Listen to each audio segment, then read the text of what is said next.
రేపటితో పట్టభద్రుల ఎమ్మెల్సీ ఉప ఎన్నిక ప్రచారం గడువు ముగియనుంది. మరో 24 గంటలు ఉండడంతో ప్రధాన పార్టీలు హోరాహోరీగా ప్రచారం చేస్తున్నాయి. ఈ ఎన్నికను ప్రతిష్టాత్మకంగా తీసుకున్న కాంగ్రెస్ తీన్మార్ మల్లన్నను భారీ మెజారిటీతో గెలిపించేందుకు విస్తృత ప్రచారం చేసింది. ఇప్పటికే 3 ఉమ్మడి జిల్లాల్లో ఒక్క రౌండ్ ప్రచారం ముగిసింది. ఇక 27న ఉప ఎన్నిక పోలింగ్, వచ్చే నెల 5న కౌంటింగ్ నిర్వహించనున్నారు. బరిలో మొత్తం 52 మంది అభ్యర్థులు ఉన్నారు. 4,61,806 గ్రాడ్యుయేట్ ఓట్లు హక్కు వినియోగించుకోనున్నారు.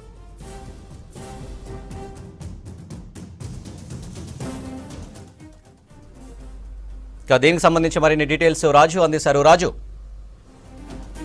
పట్టభద్రుల ఎమ్మెల్సీ ఉప ఎన్నికను కాంగ్రెస్ పార్టీ చాలా ప్రతిష్టాత్మకంగా తీసుకుంది. తెలంగాణలో కాంగ్రెస్ పార్టీ అధికారంలో ఉంది కాబట్టి పట్టభద్రుల ఎమ్మెల్సీ ఉప ఎన్నికలో కాంగ్రెస్ పార్టీ అభ్యర్థి గెలుపు కోసం చాలా కీలకంగా పనిచేయాలి, ఆ సీటును కైవసం చేసుకోవాలని కాంగ్రెస్ పార్టీ నేతలు అయితే భావిస్తున్నారు. అందులో భాగంగానే విస్తృతంగా ఎన్నికల ప్రచారం చేసిన పరిస్థితిని కడుతుంది. ఒకవైపు అభ్యర్థి తీన్మార్ మల్లన్న వరుసగా ఉమ్మడి జిల్లాల్లో ఎన్నికల ప్రచారం కొనసాగిస్తున్నారు. నిన్న ఇవాళ 2 రోజుల పాటు ఉమ్మడి వరంగల్ జిల్లాలోని ఎన్నికల ప్రచారం కొనసాగిస్తున్నారు. నిన్న డోర్నకల్లో ఎన్నికల ప్రచారం కొనసాగిస్తే ఇవాళ ములుగులో ఎన్నికల ప్రచారం కొనసాగిస్తున్నారు. రేపటితో ఎన్నికల ప్రచారానికి సమయం గడువు ముగియనుంది. రేపు 25 తారీఖు 25 సాయంత్రంతో ఎన్నికల ప్రచారం గడువు ముగియనుంది. 27వ తారీఖు నాడు పట్టభద్రుల ఎమ్మెల్సీ ఉప ఎన్నికకు సంబంధించి ఎన్నిక కొనసాగుతుంది. వచ్చే నెల 5వ తారీఖున దానికి సంబంధించిన కౌంటింగ్ ఉంది.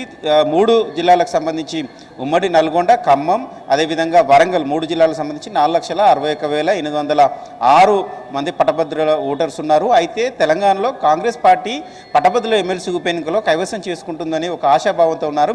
కానీ భారీ మెజార్టీతో అభ్యర్థి గెలవాలని కాంగ్రెస్ పార్టీ మొదటి నుంచి భావిస్తుంది. ఇన్ఛార్జ్ దీపదాస్ మున్షి కావచ్చు, PCC chief CM Revanth Reddy కూడా తీన్మార్ మల్లన్నను భారీ మెజార్టీతోనే ఈ ఎన్నికల్లో గెలిచేలాగా కాంగ్రెస్ నేతలు కష్టపడి పనిచేయాలి, సమన్వయంతో పనిచేయాలని ఒక దిశానిర్దేశం చేశారు. అంతేకాదు తెలంగాణలో కాంగ్రెస్ పార్టీ అధికారంలోకి వచ్చిన తర్వాత వరుసగా నిరుద్యోగ సమస్యలపైన ఫోకస్ పెట్టింది, ఉద్యోగాల భర్తీ విషయాన్ని పైన ఎక్కువగా ఫోకస్ పెట్టింది. 3 నెలల కాలంలోనే 30,000 ఉద్యోగాల భర్తీ చేసిన సంగతిని నిరుద్యోగ యువత కావచ్చు, పట్టభద్రులు కావచ్చు గుర్తు చేయాలని కూడా పదే చెప్పడం జరిగింది. దాంతోపాటు టీఎస్పీఎస్సీ ప్రక్షాళన కూడా చేసి ఉద్యోగాల భర్తీ ప్రక్రియను కొనసాగిస్తుంది.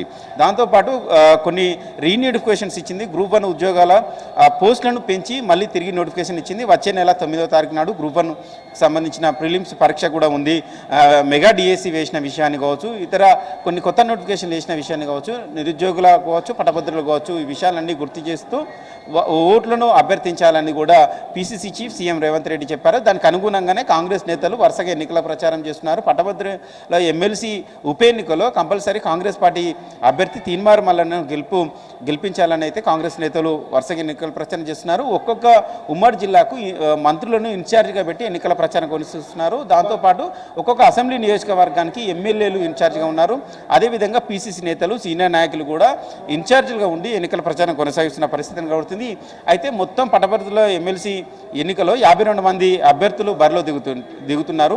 అయితే ప్రధానంగా మూడు పార్టీల మధ్య పోటీ ఉంది. అయితే బీఆర్ఎస్ నుంచి రాకేష్ రెడ్డి, బీజేపీ నుంచి ప్రేమేందర్ రెడ్డి ఉన్నారు, కాంగ్రెస్ నుంచి తీన్మార్ మల్లన్న ఉన్నారు. అయితే కాంగ్రెస్ అధికారంలో ఉండడం, కాంగ్రెస్ తెలంగాణ అధికారంలో ఉండడం ఒకటైతే, తీన్మార్ మల్లన్న కూడా గతంలో పోటీ చేసి సెకండ్ ప్లేస్లో వచ్చారు. 2021 పట్టభద్రుల ఎమ్మెల్సీ ఎన్నిక జరిగినప్పుడు సెకండ్ ప్లేస్లో ఉన్నారు. ఆయన స్వతంత్ర అభ్యర్థి. ఈసారి కాంగ్రెస్ పార్టీ అభ్యర్థిగా ఉండడం, దాంతోపాటు జనసమితి కోదండరాం పార్టీ కూడా తీన్మార్ మల్లన్నకు సపోర్ట్ చేయడం, సిపిఐ సిపిఎం పార్టీలు కూడా సపోర్ట్ చేయడం వల్ల కాంగ్రెస్ అభ్యర్థి ఈజీగా గెలిచే అవకాశం ఉంటుంది. కానీ భారీ మెజార్టీతో గెలవాలనే లక్ష్యంగా పెట్టుకొని పనిచేస్తున్న పరిస్థితి. ఇక ప్రత్యర్థులు సంబంధించి రాకేష్ రెడ్డి కూడా ఉన్నా, అక్కడ బీఆర్ఎస్ సంబంధించి నేతలు పూర్తి స్థాయిలో రాకేష్ రెడ్డికి సపోర్ట్ చేయడం లేదు.